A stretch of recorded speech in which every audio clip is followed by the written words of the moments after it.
1 साल हो गया, अब 4 साल और बाकी है। इकोनॉमी के लिहाज से, बाजार के लिहाज से इस सरकार को अगले 4 साल में क्या कुछ खास करना चाहिए?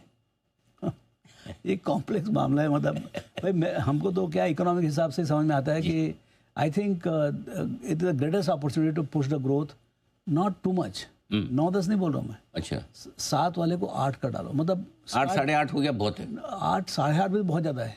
Every 0.5% is massive. आपका जब टैक्स बॉय देखिए क्या होता है, सरकार चलते किससे? टैक्स से, करेक्ट है ना।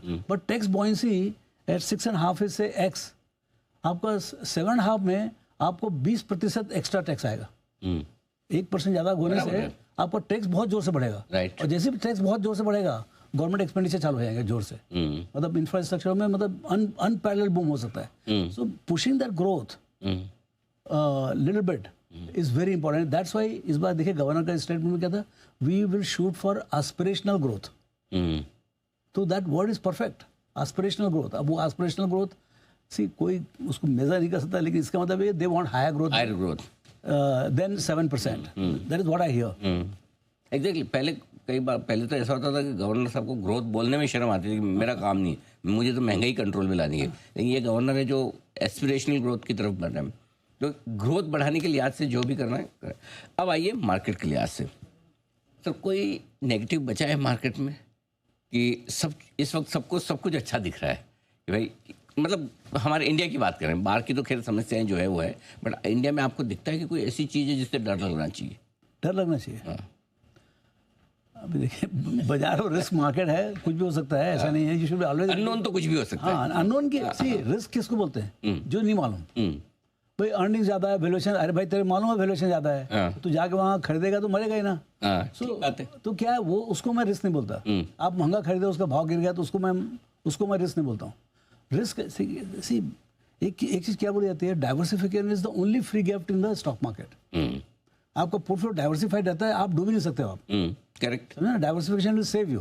सो आपका डाइवर्सिफाइड पोर्टफोलियो में यदि आपका आपको 10-15%, 20% करेक्शन देखना पड़ता है कभी, वो भी राइज के बाद। करेक्शन जो है राइज के बाद क्या है, अभी करेक्टेड मार्केट फिर करेक्ट हुआ तो तब तकलीफ होती है। तो मुझे नहीं लगता है कि जो अभी जो अर्निंग्स का जो माहौल है, जो इंटरेस्ट रेट का माहौल है, उसमें कोई बहुत ज़्यादा तकलीफ है। आपको ये मार्केट में 12-13%, 14% कंपाउंडेड 5 साल के लिए कमाने का वो है। अच्छा, दूसरा क्या है, इस बीच में कोई टेलविंड आएगा। एक बता दो मैं, टेलविंड क्या है, कभी नोटिस देके नहीं आता है।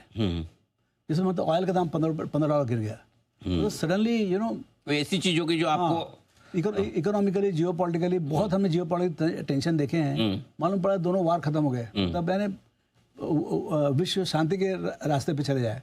ऐसा कोई जीरो प्रॉबिलिटी तो नहीं है। ट्रम्प साहब ट्राई कर ही रहे हैं दोनों तरफ ये करने के लिए, रास्ता युद्ध बंद करने के लिए। सो वी हैव फॉरगॉटन, मतलब 2-3 साल से लड़ाइयाँ चल रही है। कब तक लड़ेंगे कि भाई मतलब कब तक लड़ेंगे। पूरा ऐसा माहौल हो गया, बस डिफेंस प्रोडक्शन को सब लोग, नेटो भी बनाए, इंडिया भी बनाए, चाइना भी बनाए, अमेरिका, मतलब सब डिफेंस फैक्ट्री मतलब फुल स्पीड चल रहा है। ये कैसा माहौल होगा एकदम से? हमसे सीखना चाहिए। 2-3 दिन में हमने लड़ाई खत्म भी कर डाली, काम भी निपटा दिया, सब निपटा दिया, और वो 2-3 साल से लगे और रिजल्ट नहीं आ रहा। तो मेरे ख्याल से ये माहौल मतलब अच्छा, दूसरा क्या है कि India has remain a very islanded kind of centre of peace type. आप देखिए यहाँ पर सब कुछ सही है। ये पाकिस्तान वाला बहुत ज़बरदस्ती हुआ फालतू में, but otherwise in fact that happen to show that there is too much of peace in India. Let's disturb it little bit, ऐसा टाइप का माहौल था। और दूसरा एक चीज़ इसमें ये भी है कि सर हुआ जो हुआ, चलो वो तो किसी के हाथ में नहीं है, लेकिन होने के बाद जो कुछ भारत ने दिखाया है, वो एक और ताकत स्टेब्लिश हो गई। They have converted the adversity into opportunity to prove what we are built up. This thing will not cross the LOC and yet give job. Absolutely. So that is what is I am saying ना कि the biggest thing is rise of India as a formidable power. एक मतलब reputation तो बनता है हर चीज़ का, brand equity बनती है ग्लोबल इकोनॉमी में। सो मुझे लगता है कि this is a very opportune time to convert, to push the growth which what RBI has also done to.